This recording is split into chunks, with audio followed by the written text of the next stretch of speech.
పక్కింటోడు బాగుంటే గొక్క పట్టి ఏడ్చేటటువంటి ఈర్ష్యాసూయలు ఉండేటటువంటి సమాజం మనది.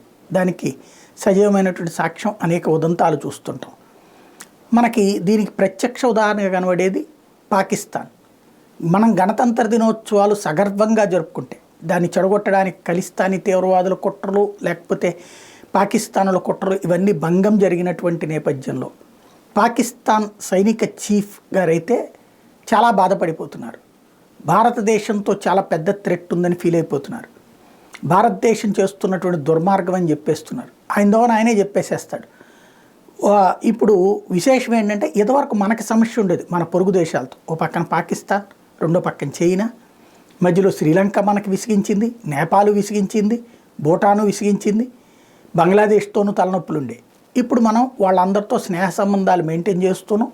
పాకిస్తాన్ ఎక్కడ ఉంచాలో అక్కడ ఉంచుతున్నాం. చైనాకి ఏం చెప్పాలో అది చెప్పాం. అప్పుడు పాకిస్తాన్ సగర్వంగా ఉండేది చుట్టూ ఉన్న దేశాలు ఒక భారత్తో శత్రుత్వం, మిగతా అన్ని మిత్రత్వం అని. ఇప్పుడు చూస్తే పాకిస్తాన్కి పెద్ద సమస్య వచ్చి కూర్చుంది. భారతదేశంతో అది పెట్టుకున్న తగవు వల్ల అదే సమస్య పడుతోంది. కానీ భారత్ తమను వేధిస్తోందని చెప్తున్నది పాకిస్తాన్ సైన్యం. రెండో పక్కన ఆఫ్ఘనిస్తాన్తోనూ చిక్కులు, అలాగే బంగ్లాదేశ్తోనూ చిక్కులు వచ్చినాయి అని చెప్పి బాధపడి ఇరాన్తో, తాజాగా ఇరాన్ దాని సరిహద్దులు, ఇరాన్ నుంచి బాంబులు పడ్డాయి. ఆఫ్ఘనిస్తాన్ వాళ్ళు రోజు ఆడుకుంటున్నారు. భారత్ జోలికి వద్దామంటే వెంటాడుతున్నటువంటి పరిస్థితి.